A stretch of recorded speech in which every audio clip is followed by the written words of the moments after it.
2 മാസങ്ങൾക്ക് മുമ്പ്. ഡാവിനാഷ്, അവള് പറഞ്ഞത് എല്ലാം ആയില്ലേ? എന്തെങ്കിലും മറന്നുപോയാ പിന്നെ അവള് നമ്മളെ വെച്ചേക്കില്ല. ദേ, എന്നെ കൊണ്ടൊന്നും പറയിപ്പിക്കരുത്. നീ ഓരോന്നും ഒപ്പിച്ചു വെച്ചിട്ട് ഇപ്പൊ കിടന്ന് വട്ടം കറങ്ങുന്നത് ഞാനാണ്. അവിനാഷ് കാർ ഓടിക്കുന്ന ദേവനെ നോക്കിക്കൊണ്ട് ദേഷ്യത്തോടെ പറഞ്ഞു. അതിന് ഞാനെന്ത് ചെയ്തുന്നാ നീ ഈ പറയുന്നേ? ഓ എന്റെ കോപ്പേ, എന്നെ കൊണ്ടൊന്നും പറയിപ്പിക്കരുത്.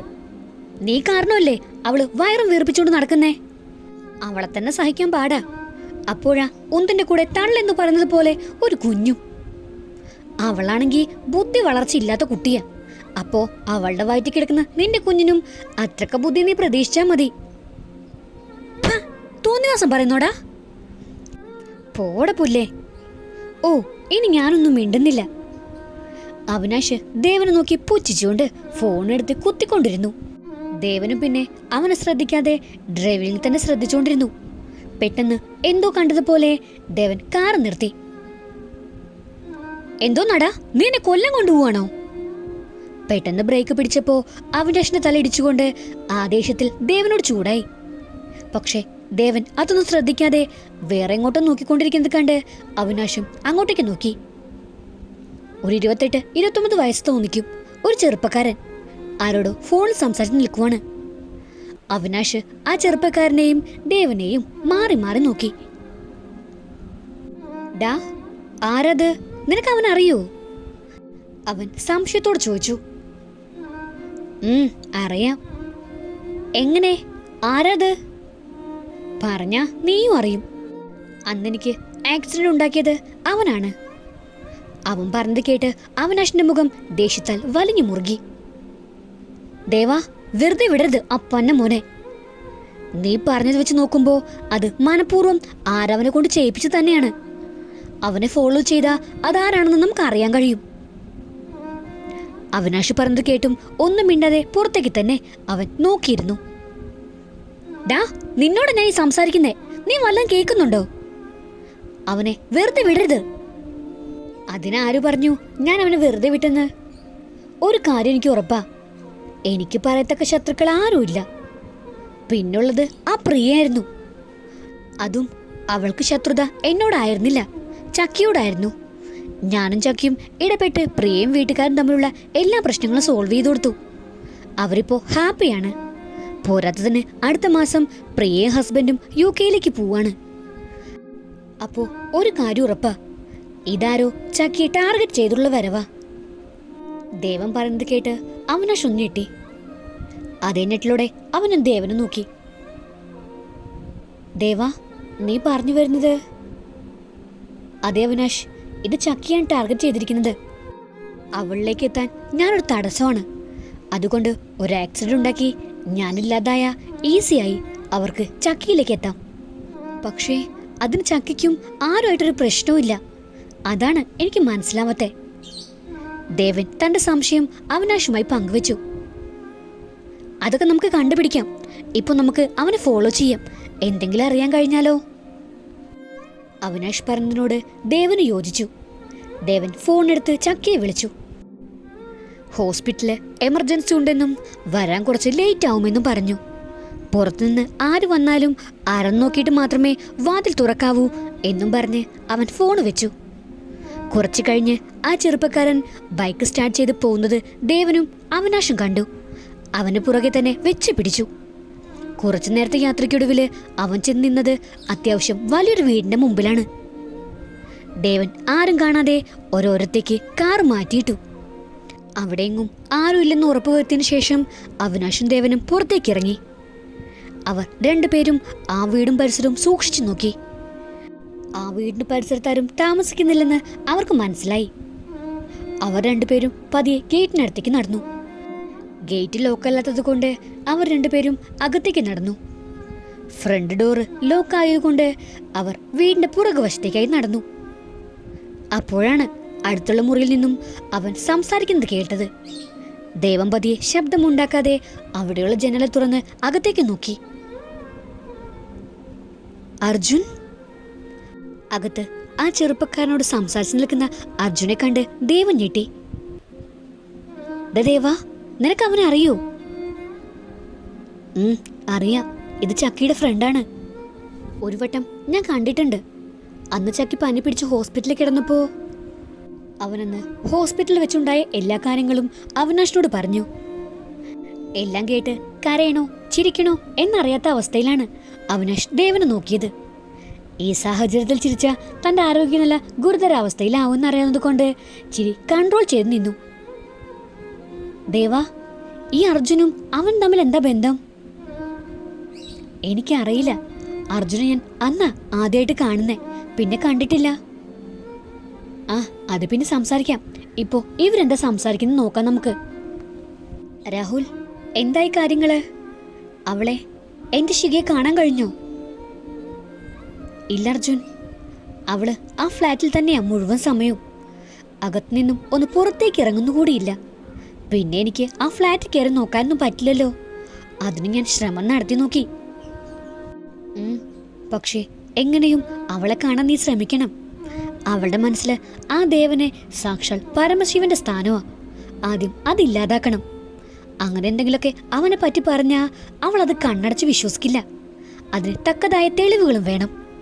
സത്യത്തിൽ അങ്ങനെയൊന്നും ഇല്ലെങ്കിലും നമ്മളത് ഉണ്ടാക്കിയെടുക്കും. എന്നിട്ട് അത് അവളെ കൊണ്ട് വിശ്വസിപ്പിക്കുകയും ചെയ്യും. അവളായിട്ട് അവൻ ഉപേക്ഷിക്കണം. അവനോടുള്ള ആ സ്നേഹം മാറി അവിടെ വെറുപ്പാവണം. അങ്ങനെ അവനുമായി പിരിഞ്ഞു കഴിഞ്ഞാൽ അവളുടെ മനസ്സിൽ ഞാൻ പതിയെ സ്ഥാനം പിടിക്കും. അത് എന്നോടുള്ള സ്നേഹമാക്കി മാറ്റും. ഞാൻ ഒത്തിരി ആഗ്രഹിച്ചതാ. ഞാൻ അവളെ ഒത്തിരി ഇഷ്ടമായിരുന്നു എനിക്കവളെ. അവളുടെ വിവാഹം കഴിഞ്ഞെന്നറിഞ്ഞപ്പോ ഞാൻ എൻ്റെ ഇഷ്ടം മനസ്സിൽ തന്നെ കുഴിച്ചു മൂടിയതാ. പക്ഷേ പിന്നല്ലേ ഞാൻ അറിയുന്നത് അവൾ ശിഖയാണെന്നും അവൾ എൻ്റെ ആജന്മ ശത്രുവായ വിശ്വനാഥന്റെ മകളാണെന്നും. എൻ്റെ അച്ഛൻ പ്രതാപൻ വിശ്വനാഥന്റെ വിശ്വസ്തനും മനസാക്ഷി സൂക്ഷിപ്പുകാരനൊക്കെ ആയിരുന്നു. ഒരിക്കൽ അച്ഛൻ എൻ്റെ അമ്മാവന്റെ നിർബന്ധപ്രകാരം അയാളെ അറിയിക്കാതെ കുറച്ച് പൈസ കണക്കിൽ കാണിക്കാതെ എടുത്തിരുന്നു. ആദ്യമൊക്കെ അച്ഛന് പേടിയായിരുന്നു. അച്ഛന് വിശ്വാസമായിരുന്നത് കൊണ്ട് തന്നെ വിശ്വനാഥൻ അക്കൗണ്ട് സെക്ഷൻ കൈകാര്യം ചെയ്യാൻ ഏൽപ്പിച്ചത് എൻ്റെ അച്ഛനെ ആയിരുന്നു. ആ അവസരം അച്ഛൻ മുതലെടുത്തു. പലപ്പോഴായി അച്ഛൻ കോടികൾ അവിടെ നിന്നും മറിച്ചു. ഒരിക്കൽ പോലും വിശ്വനാഥൻ അറിഞ്ഞിരുന്നില്ല അതൊന്നും. അയാൾ അറിയാതിരിക്കാൻ അച്ഛൻ ഒരുപാട് ശ്രമിച്ചിരുന്നു. പക്ഷേ എവിടെ ഒരിക്കൽ അച്ഛന് പിഴച്ചു. ആ വിശ്വനാഥന്റെ സെക്രട്ടറി അച്ഛൻ്റെ കളികളൊക്കെ കണ്ടുപിടിച്ചു.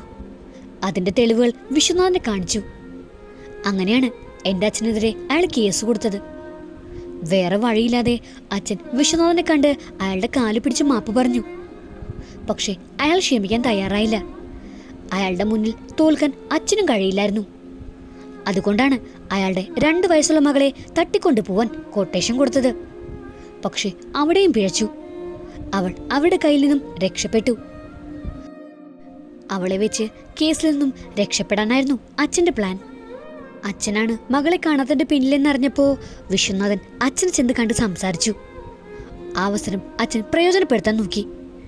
മകളെ കിട്ടണമെങ്കിൽ കേസ് പിൻവലിക്കണം എന്ന് പറഞ്ഞിരുന്നു അച്ഛൻ. പക്ഷേ അയാൾ അതിന് സമ്മതിച്ചില്ല. പിന്നെ എങ്ങനെയൊക്കെയോ അയാൾ അറിഞ്ഞു അവരുടെ കയ്യിൽ നിന്നും അവൾ നഷ്ടപ്പെട്ടെന്ന്. എത്ര അന്വേഷിച്ചിട്ടും അവർക്ക് ശിഖയെ കണ്ടെത്താനായില്ല. അച്ഛനാണ് അവളെ തട്ടിക്കൊണ്ടുപോവാൻ കൊട്ടേഷൻ കൊടുത്തതെന്ന് അറിഞ്ഞപ്പോൾ തെളിവൊന്നുമില്ലാത്തത് കൊണ്ട് ആ കേസിൽ അച്ഛനെ വെറുതെ വിട്ടു. പക്ഷേ പണം തിരിമറി ചെയ്ത കുറ്റത്തിന് അച്ഛന് ശിക്ഷ കിട്ടുകയും ചെയ്തു. പക്ഷേ ഞാൻ ഒരിക്കലും കരുതിയില്ല ശിഖ അത് അയാളുടെ മകളായിരിക്കുമെന്ന്. ശിവരാമൻ അങ്കിൾ അച്ഛൻ്റെ പഴയ ഫ്രണ്ടാണ്. വർഷങ്ങളായി അവർ തമ്മിൽ കണ്ടിട്ട്. എനിക്ക് 15 വയസ്സുള്ളപ്പോഴാ അച്ഛനും ഞാനും ശിവരാമൻ അങ്കിളുടെ വീട്ടിൽ പോകുന്നത്. അവിടെ വെച്ചാ ഞാൻ ആദ്യമായിട്ട് അവളെ കാണുന്നത്. അപ്പം എന്തോ വല്ലാത്തൊരു ഇഷ്ടം തോന്നി എനിക്ക് അവളോട്. പിന്നെ എന്നും ഞാൻ അവളുടെ കൂടെ തന്നെയായിരുന്നു. അവളെന്നും എൻ്റെ കൂടെ വേണം എന്നുള്ളത് കൊണ്ട് ഞാൻ അവളെ പ്രപ്പോസ് ചെയ്തു. അതിനവൾ റിപ്ലൈ ഒന്നും തന്നില്ല. പിന്നെ ഞാൻ അവളെ കാണുമ്പോൾ ആ ദേവൻ അവളെ കല്യാണം കഴിച്ചിരുന്നു.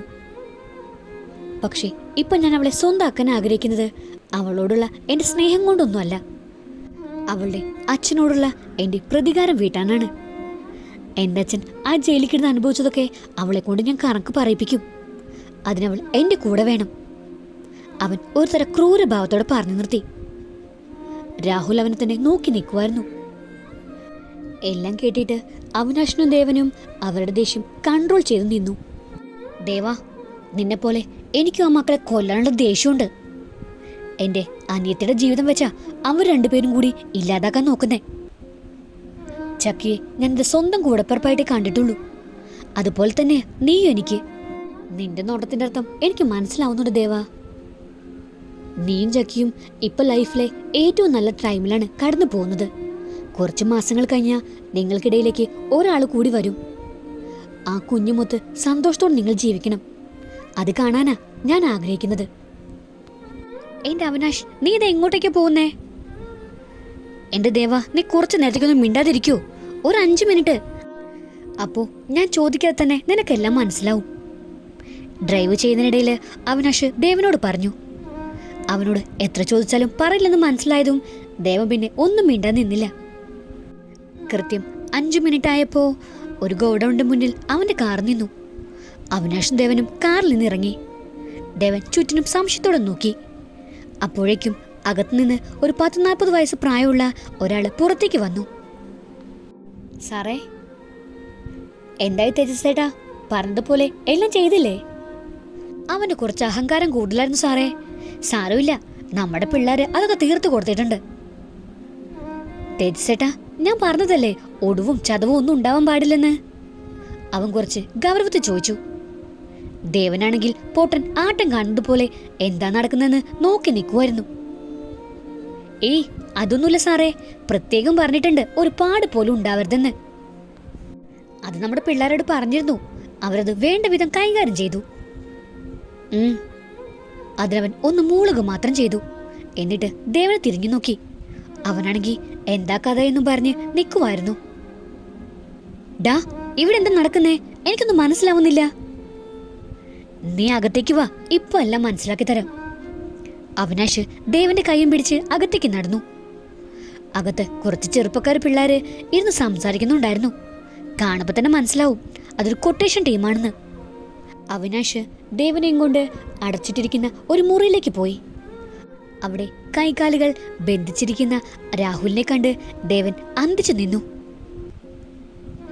അവിനാഷ്, ഇത് ഞാൻ പറഞ്ഞില്ലേ ദേവാ, നിങ്ങൾ രണ്ടുപേരും സന്തോഷത്തോടെ ജീവിക്കണം.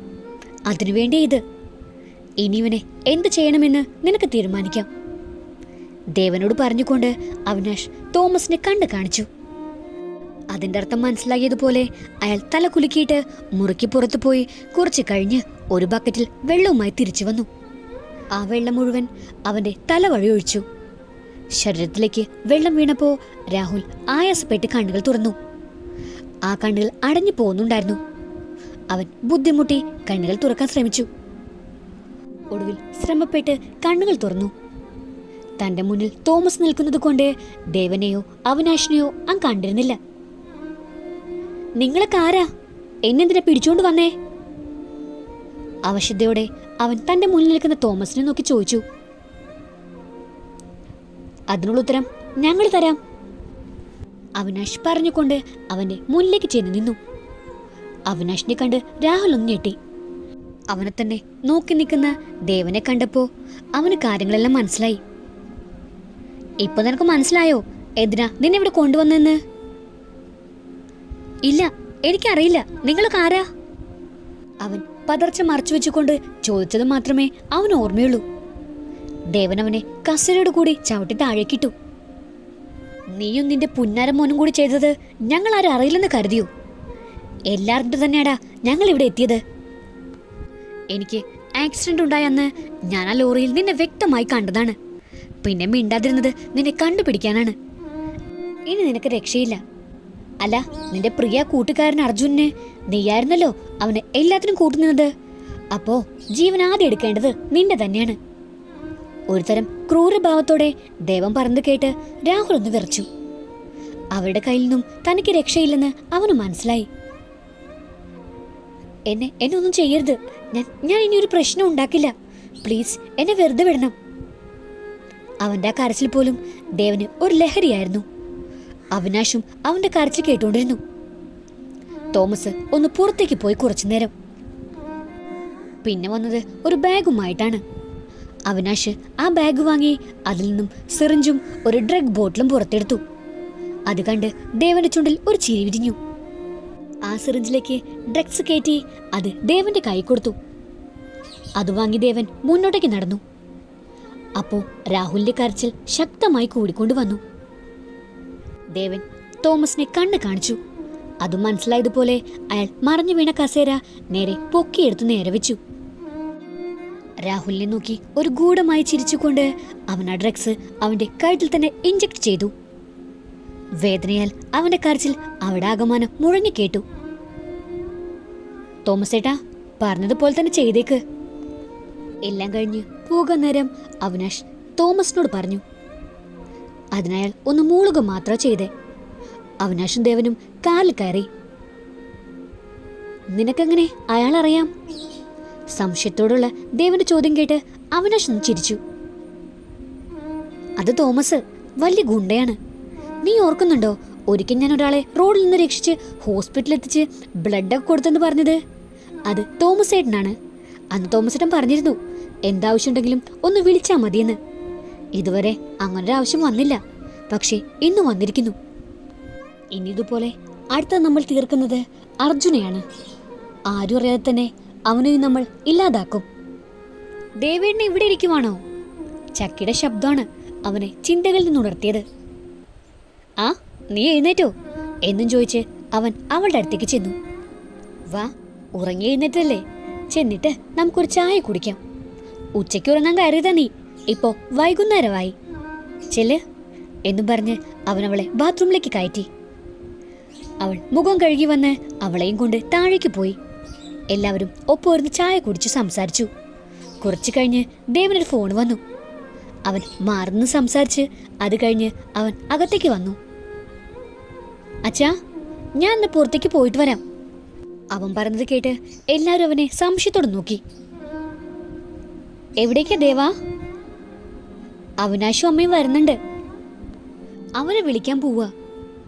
ദേവൻ സ്റ്റയർ കയറി മുകളിലേക്ക് പോയി കുറച്ചു കഴിഞ്ഞ് റെഡിയായി വന്നു. ചക്കി, നീ എന്നെ നോക്കിയിരിക്കണ്ട, ഞാൻ ചിലപ്പോ വരാൻ വൈകും.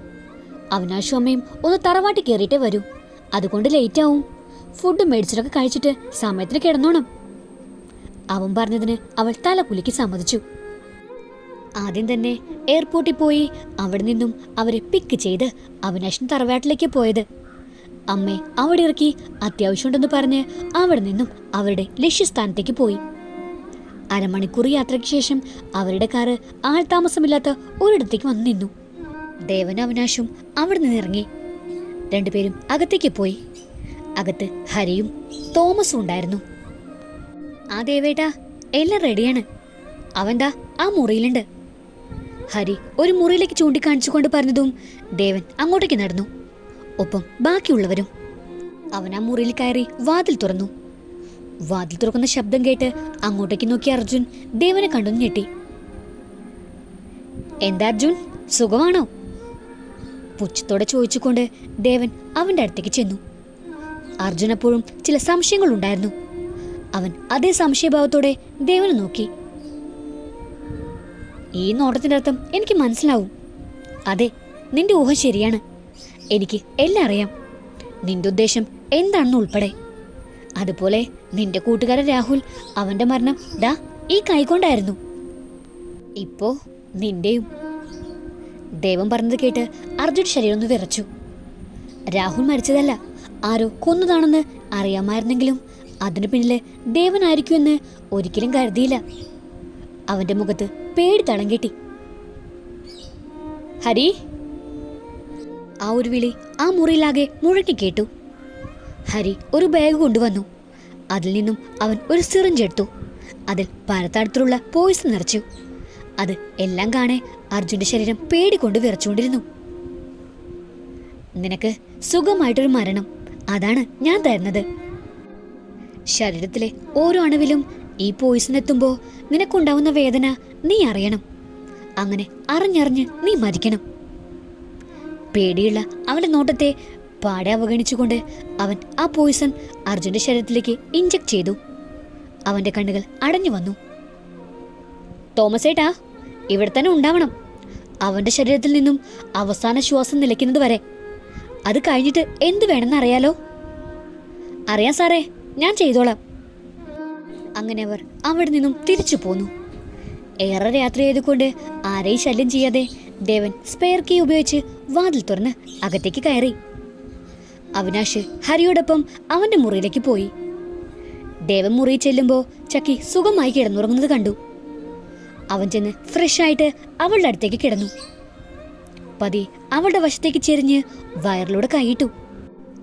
വീർത്ത വയറിൽ തലോടിക്കൊണ്ടിരുന്നു. അച്ഛൻ്റെ കൈസ്പർശം അറിഞ്ഞതുപോലെ ആദ്യമായിട്ട് ആ കുഞ്ഞു പ്രതികരിച്ചു. അതറിഞ്ഞപ്പോൾ അവൻ്റെ കണ്ണുകളിൽ സന്തോഷത്താൽ വിടർന്നു. അവൻ അവളോട് ചേർന്ന് കിടന്നു. ആ വയറിൽ വീണ്ടും തലോടിക്കൊണ്ട് നിദ്ര പുലുകി. അപ്പോഴും അവൻ്റെ സ്വപ്നങ്ങളിൽ അവളും ജനിക്കാനിരിക്കുന്ന അവളുടെ കുഞ്ഞും അവൻ്റെ പ്രണയമായ അവളും മാത്രമായിരുന്നു. അങ്ങനെ ഈ ലവ് സ്റ്റോറിക്ക് ഇനി തുടർച്ചയില്ല. നിങ്ങൾക്ക് ഈ സ്റ്റോറി ഇഷ്ടപ്പെട്ടിട്ടുണ്ടെങ്കിൽ തീർച്ചയായും കമൻറ്റ് ചെയ്യുക. Thank you.